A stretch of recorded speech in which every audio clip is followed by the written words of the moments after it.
Hello students, welcome back. Let us continue with our humorous story written by O. Henry, The Cock and the Anthem. As we have already seen in our first part that O. Henry, his writings are termed as Smile with Tears. Let us continue the lesson. On the sidewalk, Soapy began to yell drunken gibberish at the top of his harsh voice. Now he started yelling means shouting like a drunkard or a person who has drunk lot of alcohol. In that way he was speaking or shouting, yelling meaningless. Gibberish means meaningless. Nonsense, absolute. At the top of his harsh voice, not only he was yelling gibberish, but also loudly and in his harsh voice. He danced, howled, raved, and otherwise disturbed the skies. He was shouting so loudly and disturbing everybody. He thought that this time surely this policeman will arrest him and put him into the prison for disturbing everybody. The policeman merely twirled his club, turned his back to Soapy and remarked to a citizen. This policeman had seen Soapy doing this or yelling at him, but what did he do? He did not take notice of him and he turned away from Soapy. And the policeman was telling a citizen about it that it is one of them yell lads means a boy, celebrating the goose egg they give to the Hadford College, noisy but no harm. We have instructions to let them go. They already had the instructions that anybody from that college or that university, that Hadford University college, if the lad is seen noisy, he would not harm anybody, and the instructions were given to let them go. And so the policeman turned his back and started walking in the opposite direction. Disconsolate means very unhappy. Soapy stopped his unavailing racket. Unavailing racket means unattainable dream, that to get into the winter island. Would never a policeman lay hands on him? Lay hands on him means hold him or catch him. He was thinking that never will any policeman never catch me. In his fancy means imagination, in his dreams, the island seemed as an unattainable Arcadia. Unattainable means unachievable, and Arcadia, the meaning is given to you, a mountainous district in the Peloponnese of southern Greece. In poetic fantasy, it represents a pastoral paradise, means heaven, paradise.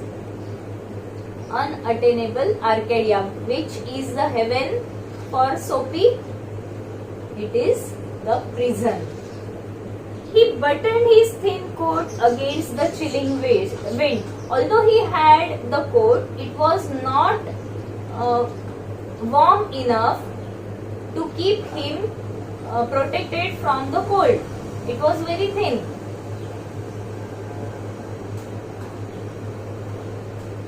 Now the fifth attempt. In a cigar store, he saw a well-dressed man lighting a cigar at the swinging light. He had set his silk umbrella by the door on entering. Soapy stepped inside, grabbed the umbrella and sauntered off with it slowly. Now what was his next attempt? He saw a man with a cigar. With the cigar denotes that the man was rich. Well-dressed man lighting a He had set his silk umbrella by the door on entering. Now this umbrella was also very expensive. It was a silk umbrella.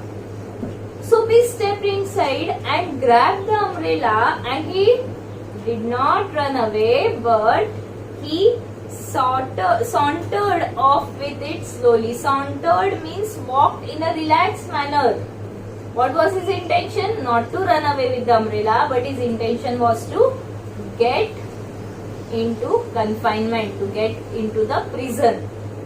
The man at the cigar light followed hastily. Now, the man who had carried the silk umbrella, he came out. He had noticed that Soapy was taking his umbrella, so he also came out hastily.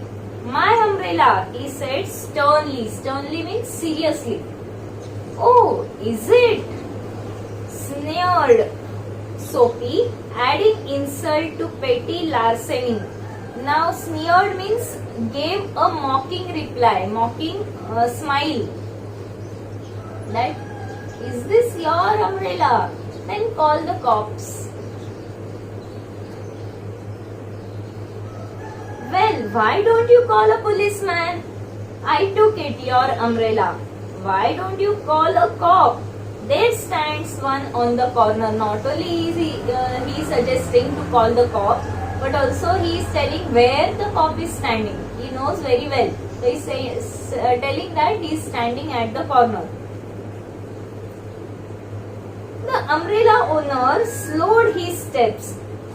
Soapy did likewise, and with a premonition. Premonition means feeling that luck would again run against him. Now this, he had already stolen one silk umbrella, and he was thinking that definitely this time he would go into the prison. But when the owner or the person who had carried the silk umbrella, when he slowed his speed as soon as he saw the cop, at that time there was a feeling of fear that this time also luck would go against him. Soapy had a fear in his mind that something would go wrong again.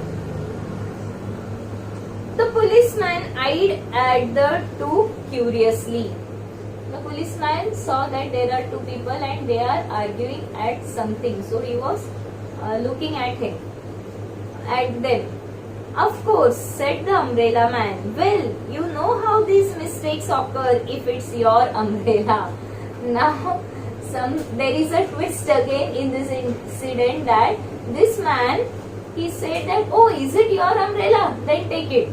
I had taken this in the morning by mistake, and these mistakes usually occur. You know, I hope you understand. Well, you know how these mistakes occur if it's your umbrella. I hope you will excuse me. I picked it up this morning in a restaurant. If you recognize it as yours, why, I hope you will. Take it. It is yours. It is not mine. I had taken in the morning from one of the restaurants. Of course, it's mine, said Soapy savagely. Now he was totally disappointed.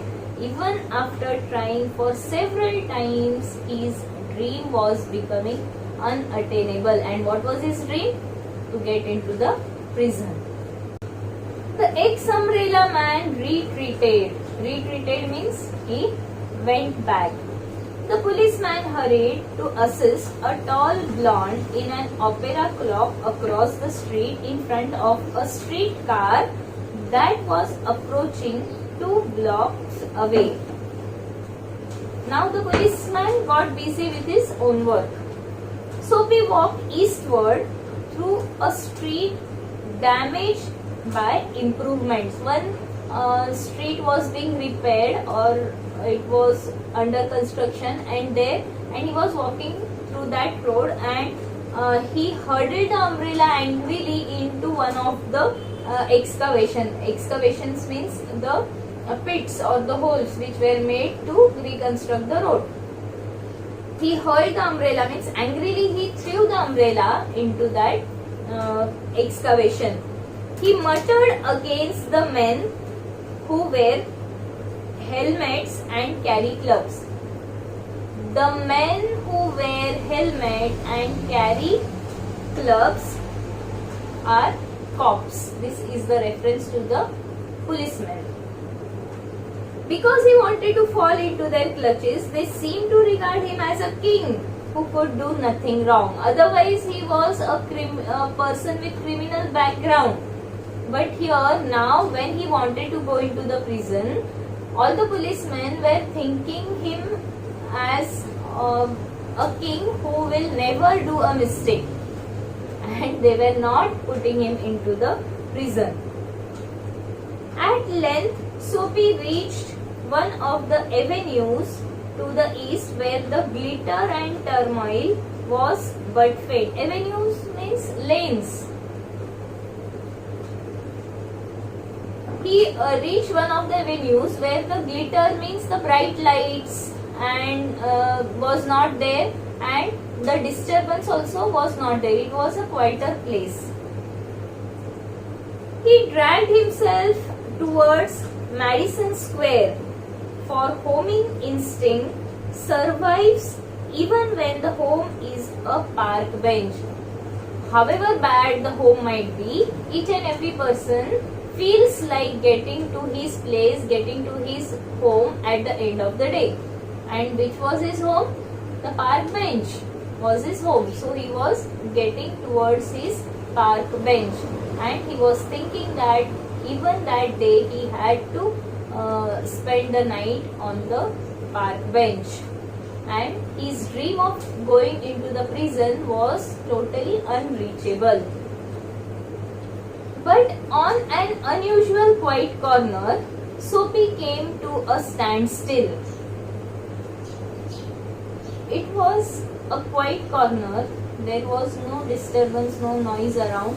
It was quieter place, and he came to a place, and it was an old church, quaint and rambling and gabbled. Quaint means attractive, and rambling means the wind was blowing.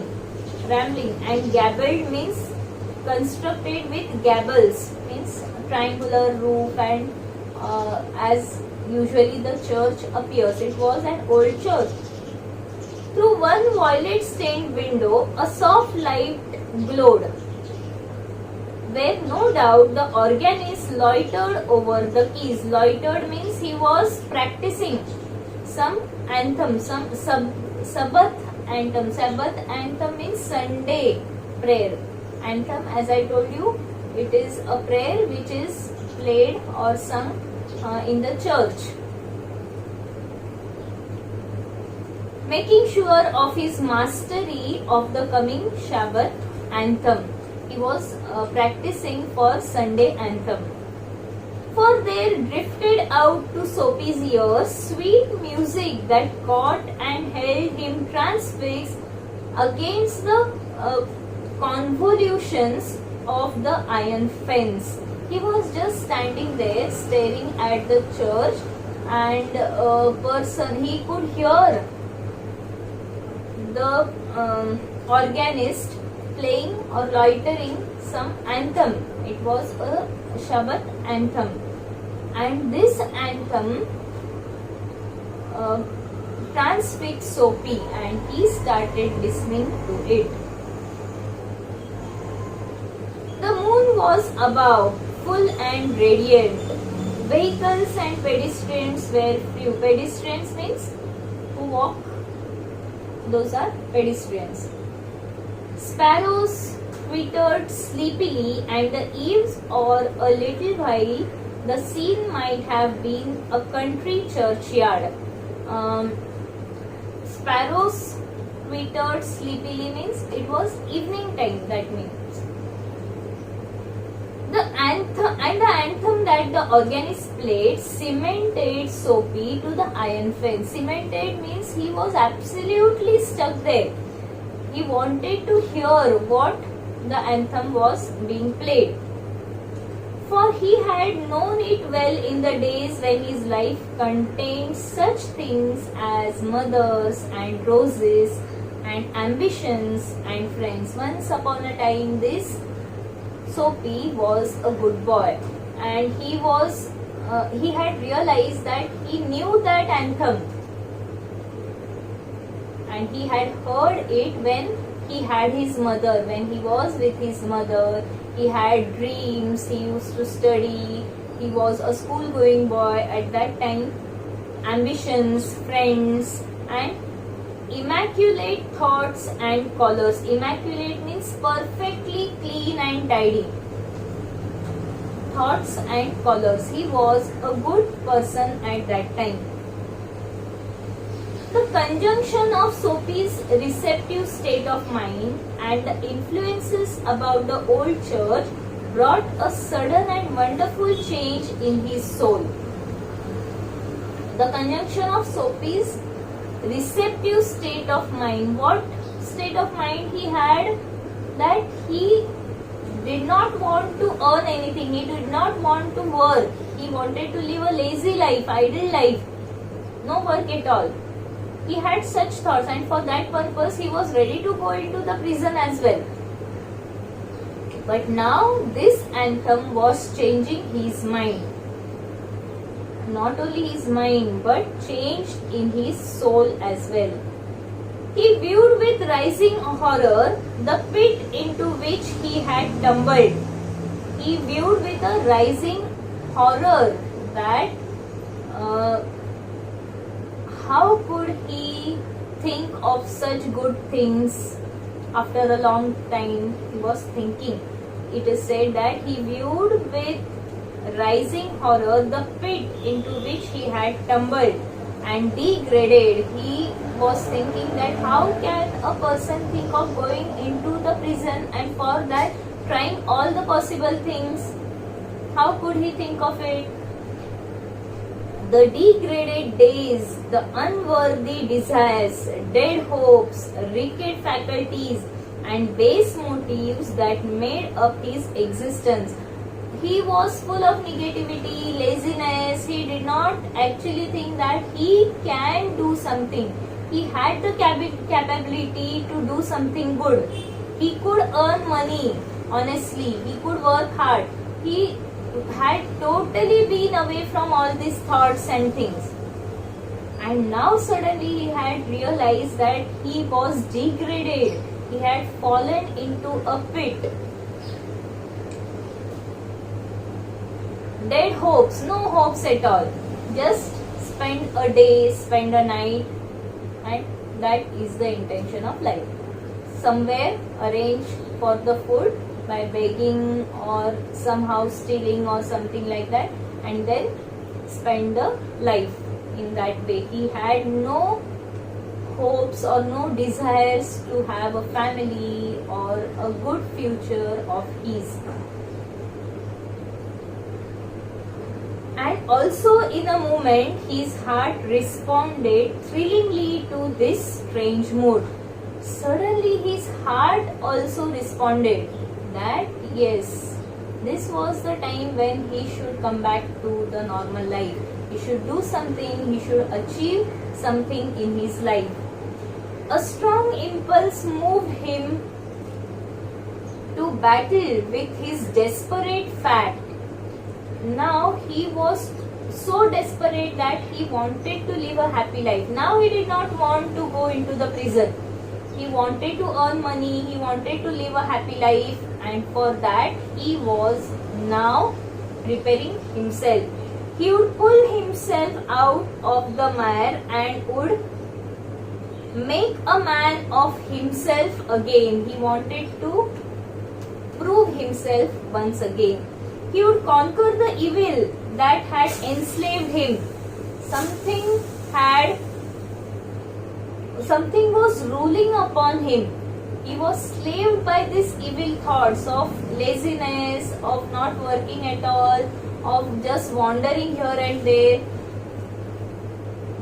He was thinking that he will definitely conquer these evils who had enslaved him. There was time. He was young yet. He was a young man and he had a time, he had a great scope to improve himself, to come back to the normal life as others live. He would resurrect his old eager ambitions and pursue them without faltering, without losing strength. Faltering means losing strength. He was now determined, he had determined to achieve his dreams, his ambitions. Those solemn but sweet organ notes had set up a revolution in him. The words which fell upon his ears, the music which fell upon his ears had brought a drastic change into him. He had totally changed himself, or he was totally eager to change himself, come back to a good life full of ambition. Tomorrow he would go into the roaring downtown district and find work. To find work was the first step which he was taking towards his good future. A fur importer had once offered him a place as driver, but that time he was lazy, he did not want to work and he had denied the job. But he remembered that a fur exporter had offered him a job of a driver and he was ready to take it. He would be somebody in the world. He was now away from the evil thoughts that had enslaved him. Soapy felt a hand laid, a twist at the end, smile with tears. That is the speciality of O. Henry. Somebody had laid hands on him, on arm. He looked quickly around into the impassive face of a policeman. Who was there standing behind him was a policeman. "What are you doing here?" asked the officer. "Nothing," said Soapy. "Then come along," said the policeman. Policeman arrested him without any reason. Now see, it is how the fate turns, that when he wanted to go to the prison, no, the policeman or the cops were not ready to take him to the prison. But now when he was trying to change himself, the cop had caught him and he had taken him to the prison. 3 months on the island, said the magistrate in the police court the next morning. This is the end of the story. This Soapy was standing there doing nothing. The policeman thought that he was trying to break the house, and so the policeman caught him. And when he actually broke the window, or he tried to steal something or do some wrong, at that time the policeman or the cops did not arrest him. This is fate. So here we can come to the note that man proposes and God disposes. It is not everything that happens according to the wish of a person, of a man. So this was a very interesting lesson, full of humorous incidents, but with a twist, with tears at the end. Thank you.